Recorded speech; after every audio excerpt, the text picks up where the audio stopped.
I never imagined a backyard could become a crime scene. But when your neighbor of 15 years starts sabotaging your prize-winning hydrangeas with industrial-grade herbicide because she can't stand seeing your name on the community bulletin board one more time, you realize beauty can be a dangerous thing in Maple Ridge, Ohio. My name is Sarah Whitaker. I've lived at 1428 Elmwood Drive since 2009, back when the subdivision was still new and the saplings along the sidewalks were barely taller than my knees.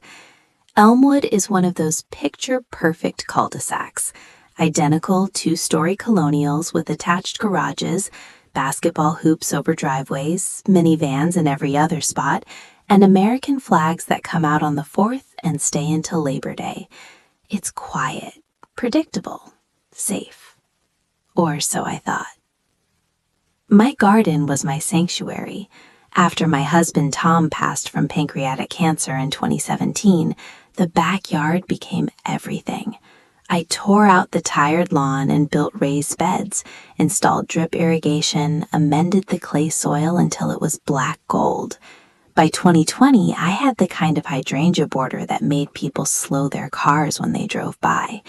Big mophead blooms in every shade from icy blue to deep fuchsia, lace caps that looked like antique doilies, even a few rare oakleaf varieties that turned blood red in fall. The Maple Ridge Garden Club's annual Yard of the Year contest became my quiet obsession. I won it 3 times in 4 years. Each plaque hung in my sunroom like medals. Neighbors started calling me the Hydrangea Lady. I smiled and waved, brought cuttings to the new folks on the block, hosted coffee mornings where I'd demonstrate soil testing. It felt good to be known for something gentle. But not everyone appreciated the attention. Linda Hargrove lived next door at 1430. Same floor plan as mine, but hers had the upgraded kitchen island and the 3-car garage she'd fought the HOA for. Linda was 58, impeccably dressed even for grocery runs, capri pants, linen blouses, always a statement necklace. She ran the neighborhood book club, organized the block party potlucks, and sat on the garden club board. Everyone said she was so involved. What they meant was she liked to be in charge. We'd been friendly enough at first. When Tom died, she brought over a casserole and a sympathy card with pressed flowers. She invited me to book club even though I rarely went. When I started winning the contest, she clapped the loudest at meetings, posted photos on the community Facebook page with captions like, "Our very own Sarah Whitaker does it again. Flower, proud neighbor." But the smiles had edges. It started small, the way these things do. In spring 2023, my endless summer hydrangeas were just beginning to push buds, huge, perfect globes the color of storm clouds. One morning, I found half a dozen leaves on the frontmost plant curled and bronzed, edges crispy like they'd been dipped in fire. I thought it was sun scorch or maybe magnesium deficiency. I adjusted the shade cloth, added Epsom salts, monitored the pH. A week later, more leaves showed the same damage. Then buds began dropping before they could open. By mid-June, half my border looked like it had been hit by a flamethrower. The remaining blooms were stunted, petals turning brown from the center out. I sent samples to the Ohio State University Extension Office. The email came back 3 days later.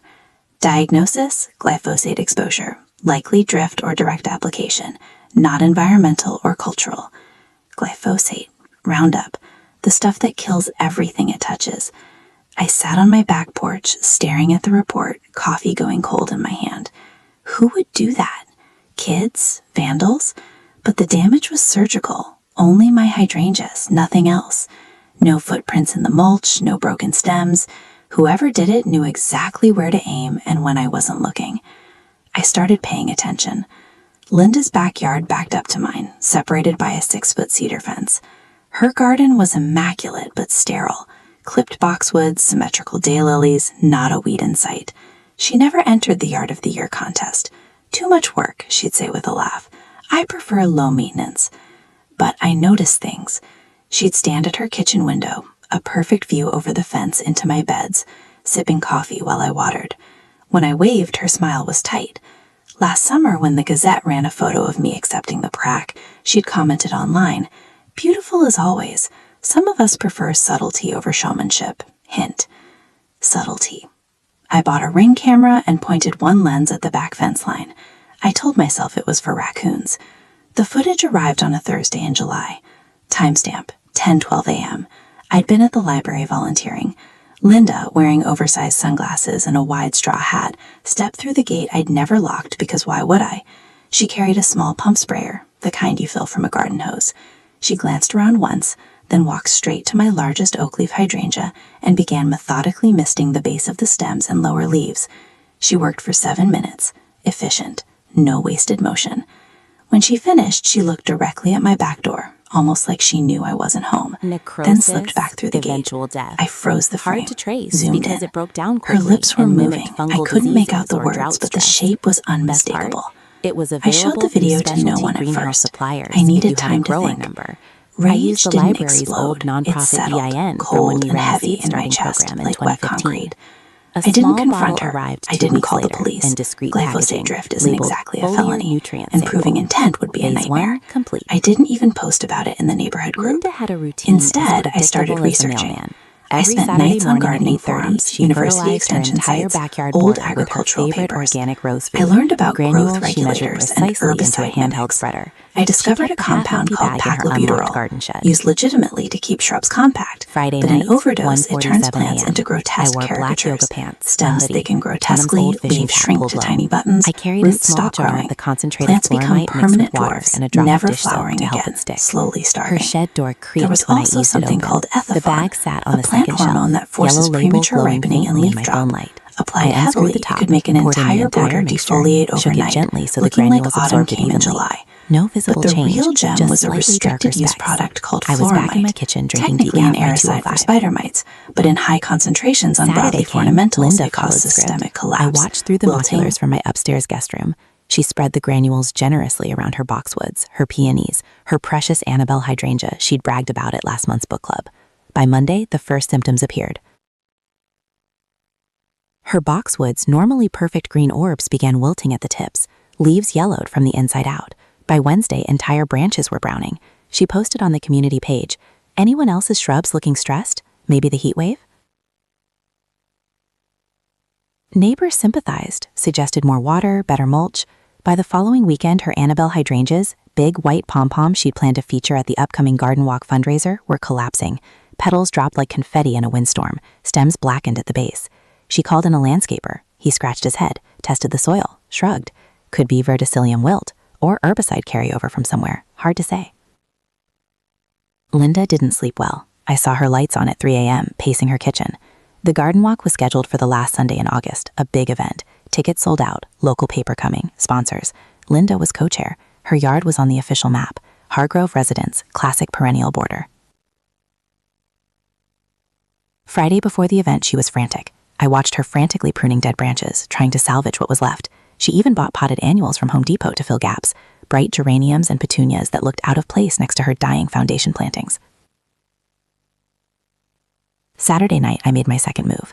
Her compost bin sat behind the garage, full of kitchen scraps, grass clippings, last year's leaves. Perfect breeding ground. I waited until 2:30 a.m., crossed the invisible line between our properties for the second time. I poured the remaining Floramite concentrate straight into the center of the pile, stirred lightly with a stick so it soaked in. Then I added a handful of Paclobutrazol powder I'd ordered as backup, insurance.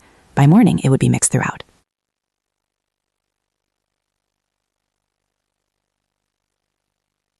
Sunday dawned bright and perfect for a garden tour.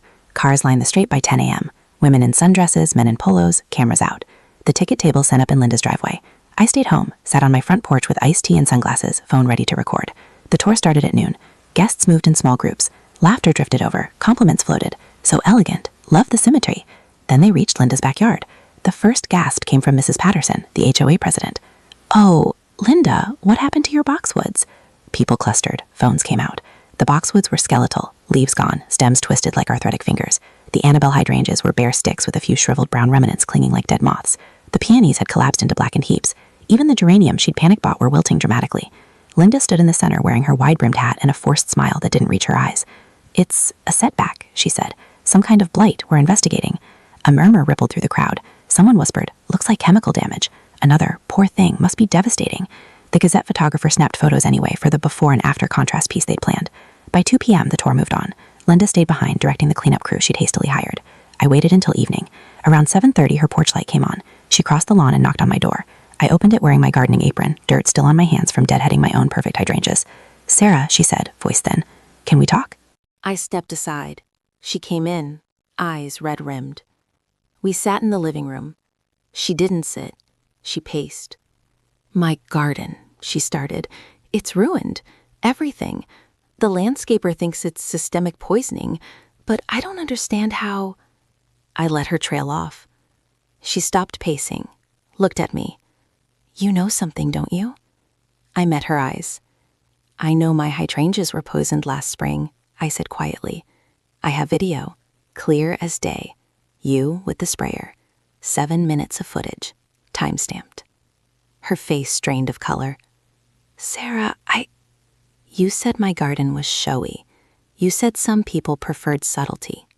You smiled in my face and killed my plants because you couldn't stand me winning." Tears spilled. "I was jealous," she whispered. "You always get the attention, the plaques, the photos. Everyone loves you. I just wanted once, just once." I stood up slowly. "You didn't want to win, Linda. You wanted me to lose." She covered her mouth. "I'm sorry.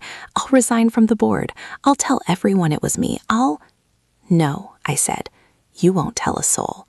Because if that video goes public, Facebook, Gazette, Garden Club email list, you'll be finished here. Banned from every club in the county, maybe sued for property damage. Your reputation, your involvement, gone." She stared. "What do you want?" I smiled small, calm. "I want you to sell the house." Her breath caught. "List it by October," I continued. "Move somewhere new, and never plant another perennial as long as you live."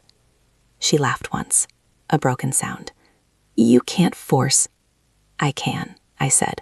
"Or I can make sure every garden club from Columbus to Cincinnati knows the involved Linda Hargrove is a poisoner." Silence stretched like a rubber band about to snap. Finally, she nodded. "I'll call the realtor tomorrow." She left without another word, shoulders slumped, hat forgotten on my couch. The for sale sign went up 6 weeks later. The new owners closed in December, a young family from Cincinnati, 2 kids, a golden retriever. They ripped out the dead beds first thing, put in sod and a swing set. My hydrangeas recovered beautifully the next spring. I won Yard of the Year again, 4th time. Sometimes late at night, I walk the back fence line with a flashlight. The cedar is still there, tall and green. On the other side, grass, a playset, a basketball hoop. No flowers. I touch a blue mophead bloom, feel the velvet petals. Then I whisper into the dark. Some envy wilts fast. But revenge? I smile. Revenge roots deep, and it blooms forever. I turn off the light and go inside. The neighborhood sleeps, and my garden glows.